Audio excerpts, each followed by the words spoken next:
Basically, you are going to deliver a speech, and that will be an online speech. Okay, so for the sake of this paper, you have to uh, make a speech basically to me and to the whole class, right? So you will be using Google Meet the way we are using it. You will have to keep your mic and camera on. uh, that is a requirement. Okay.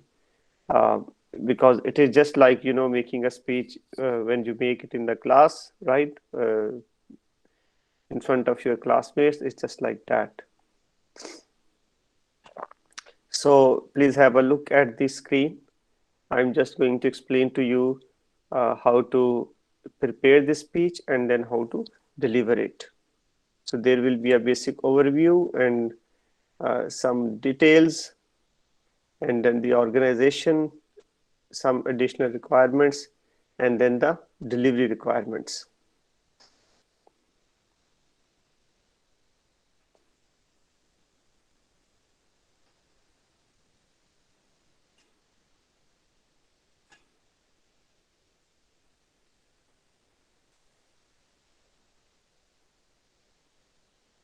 All right. Oops, I went to the paper here. So the length of this speech is 6 to 7 minutes, and you will be handing, yeah, you will, hand in, or you will be emailing me a keyword outline, a full sentence outline, and annotated bibliography, right? Now, the keyword outline is the list of the keywords which you will be using in your overall speech. They could be 5 to 7 words only. Formal full sentence outline is an outline in which you have all the points in expanded form.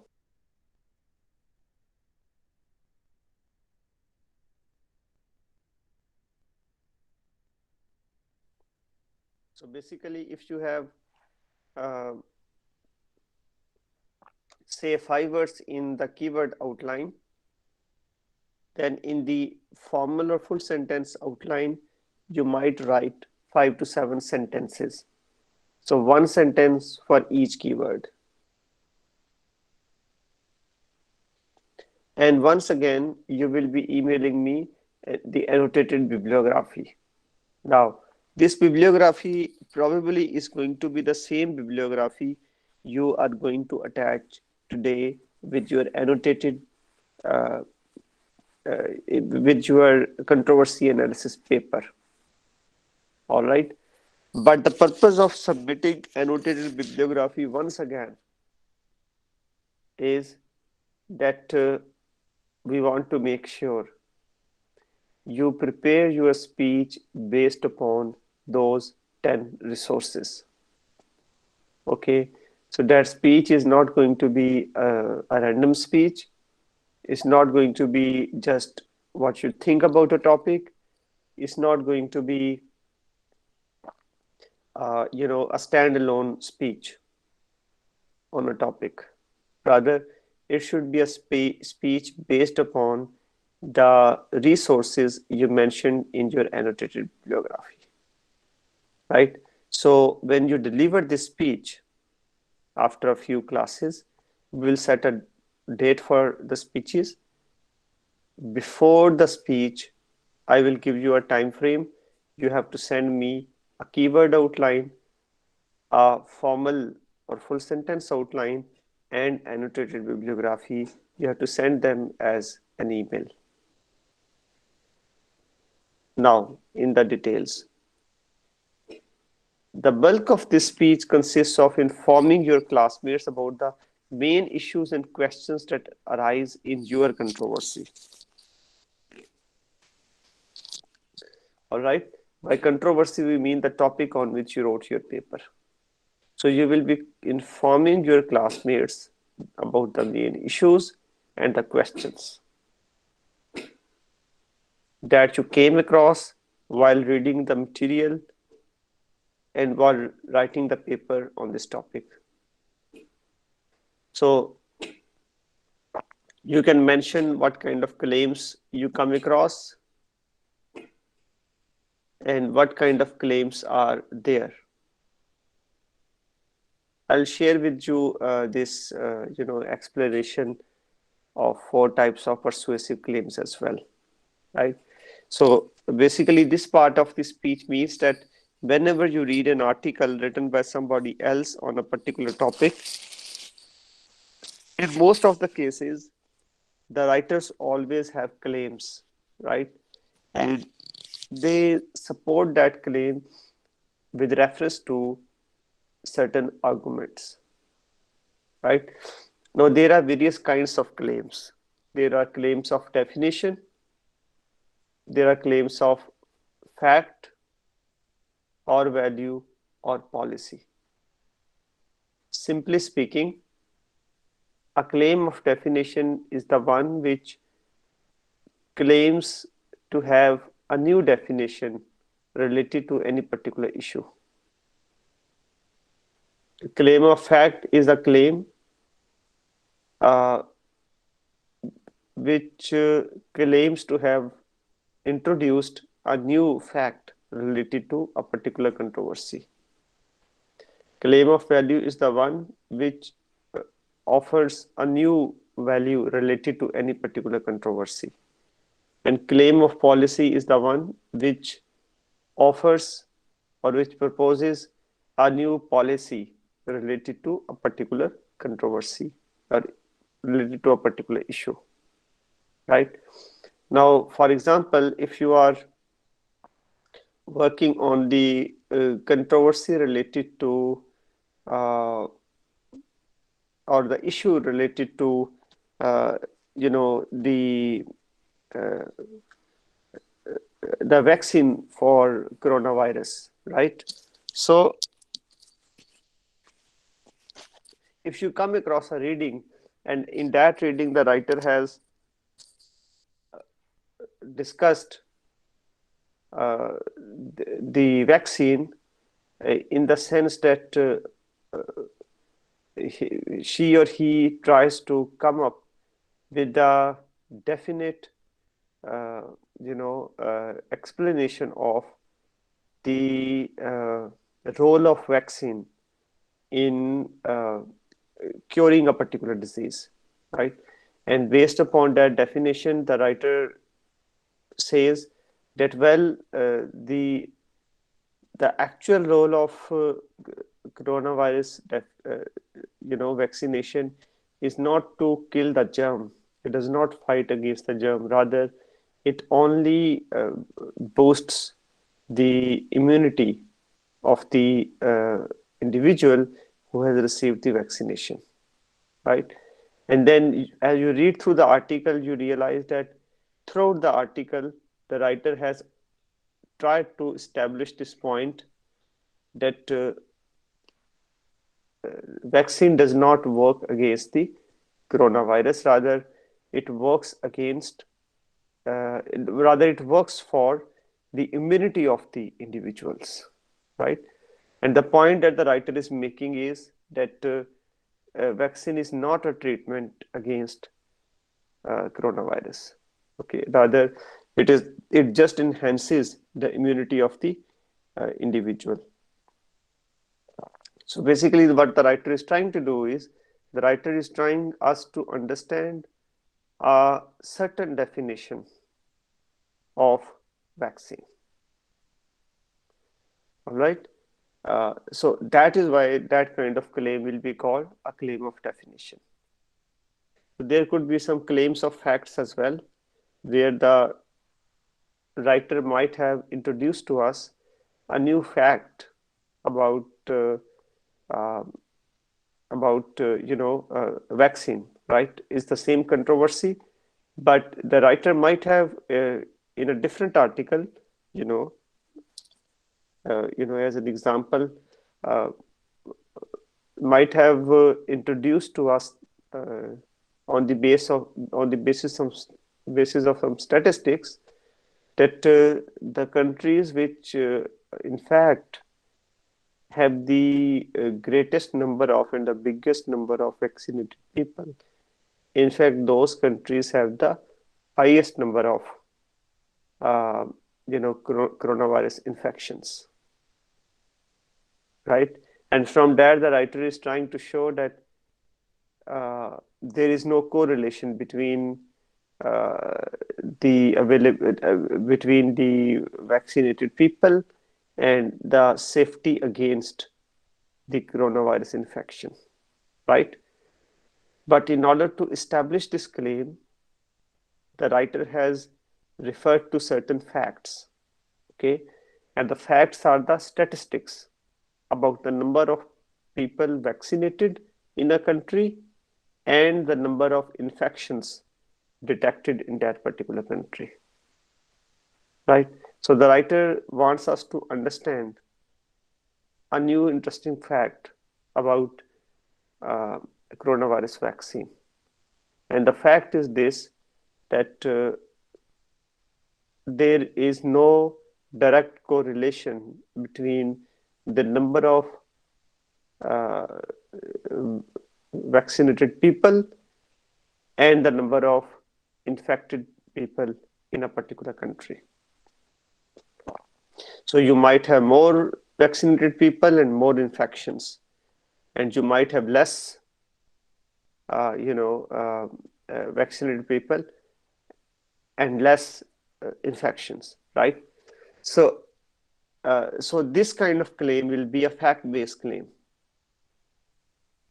Another kind of claim in a reading or article can be claim of value. So by value, we mean, for example, we consider something good or bad in a particular society or in a particular culture, right? So if for a particular issue, the writer portrays any particular value or any particular practice as something acceptable or okay or fine. For example, you know, the the issue of divorce, for example, that is what you are working on, and you are trying to establish a relationship between divorce and the freedom and the liberty that women enjoy in a particular society, right?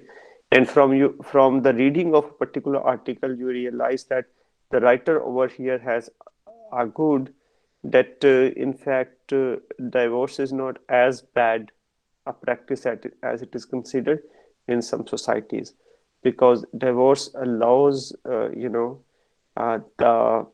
partners to have the option of you know uh, freeing themselves or escaping from a toxic relationship or from a negative relationship. Okay, so what we realize is that from such an article, the writer in fact has a claim of value, because he is trying to attach a new value judgment to the issue of divorce. And finally, there could be a kind of claims where the writer is proposing a new policy related to a particular controversy, right? So for example, if you are reading an article about whether or not smoking should be allowed publicly, right? And you read the article and you see that the writer has proposed that the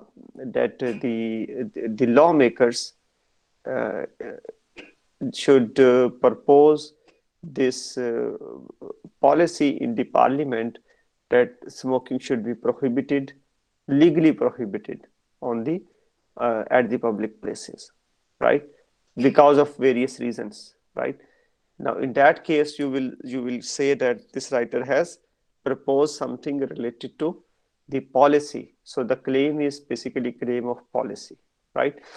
So the purpose of making you understand uh, the claims, the kind of claims which are there in the resources that you have read, the purpose is for you to very clearly and definitely understand that almost all of the readings that you do on various uh, controversial issues, on various topics, on various debatable topics, right? Almost all of those readings have certain claims, right? So there might be just one claim in one reading. That is always possible. And the writer tries to establish that claim with reference to certain arguments, right? So if you are aware of the nature of the claim, if you can identify the nature of the claim in each reading, that would show that you have more thoroughly understood that particular reading, right? So your controversy analysis speech, once again, is not going to be a random speech you pick from here and there. Rather, it must be a speech based upon the 10 resources that you have studied that you have read for writing your controversy analysis paper, right? So in order to prepare speech, you are going to reread those resources that you already read for your controversy analysis paper, and you are going to identify the claims of definition, the claims of fact, the claims of value, and the claims of policy over there. And you are going to tell in your speech what kind of claim did you come across in a particular resource. Okay. So in order to organize your speech, this is how you should organize your speech. First of all, have an introduction with a clear thesis and preview, as well as an attention getter. The thesis should be informative, do not take a side, right? So just like controversy analysis speech in your, just like controversy analysis paper, in your controversy analysis speech, you are not going to take a side. Rather, you are going to, in the introduction, right in the beginning of speech, you are going to state a clear thesis and preview related to your particular topic. In the thesis, you would just state what your speech is going to be about. For example, you can say that today in my speech, I'm going to inform you about the history and status quo of the controversy surrounding the origin of coronavirus. All right. So this kind of statement is called a thesis and preview statement, because you are telling what your speech is going to be about and what steps you will describe in the speech. So after your introduction, provide brief background information and a short history, right? So you are required to provide brief background information and then a short history, right? So this is something which is not, which you might not have done in your controversy analysis paper. That is fine. But for the speech, you can give a little bit background to your topic as well. Short history you already have done in your paper, and you can definitely use material from your paper for this speech. But you have to adapt it according to the needs of a speech. So carefully choose which details you feel the audience must know to understand the controversy, because you cannot explain everything from the whole paper, and you cannot explain everything from the resources that you have read. Okay, so you can use history section in your paper to help you describe the short history of the controversy. After the thesis and introduction, you will tell us the current status, right? Only choose those things you feel audience should know. Okay, so you cannot once again describe everything from the resources that you have read. Okay, so keep the time limit of 6 to 7 minutes in mind and only tell the main things related to the current status. So the bulk of the speech, once again, is about the multiple arguments surrounding your controversy. Much of this you will have learned during your research for the history and current status. Label the arguments based on which issues are being debated. Claims of definition, claims of fact, policy, or value. And discuss how people disagree. Consider what your audience needs to know to fully understand the issue. Right? So, labeling the argument is very important. You should be able to tell, first of all, what are arguments of the people. By people, we mean the writers. So you are resourcing 10 resources for you are using 10 resources for your paper, and now you are using 10 resources for your speech. So you should be able to tell what are the disagreement among the people related to your particular topic. What is the position A and what is the position B related to your particular controversy? And then also tell what kind of claim are they making. Are they making claim of definition, claim of fact, claim of value, or claim of policy? Right? And once again, you should tell only what is needed to be told. The final part of your speech is going to be your conclusion. That is where you will summarize the main points and end your speech by telling your classmates why this particular controversy or why this particular issue is so important.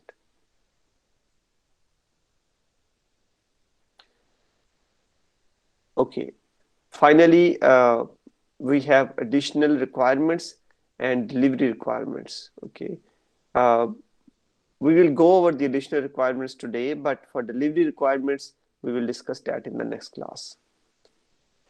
The additional requirements: clearly cite at least 4 sources in your speech. Okay, so I have been saying, today in the lecture that your speech is going to be based upon 10 resources. Okay, so it should be based upon 10 resources, but you must cite at least 4 of them. You must cite 4 resources. By that we mean you must refer to 4 resources. You must tell the author's name and the name of the article and where it is published. So for example, you can say Mr. or Miss A describes this issue in the article published in the Daily Dawn on this particular date. Okay, so at least you should cite 4 sources while delivering your speech. You must refer to those resources.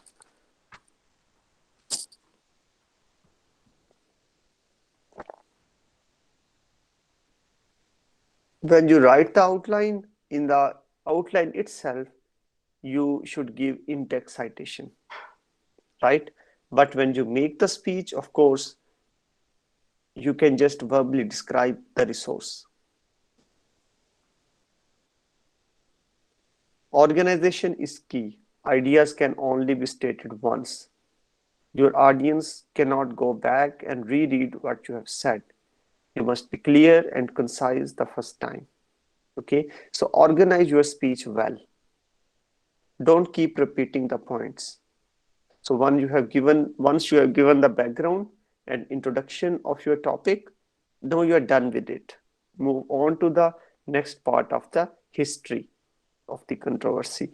So once you have stated the history, don't go back to it again. Rather move on to the status quo, right? And then finally, you will have your conclusion. So if you organize your speech beforehand, you will not repeat yourself. Write your speech for the ear. Okay. Use transitions, summaries, and relate ideas back to the thesis to help the audience keep on track, right? So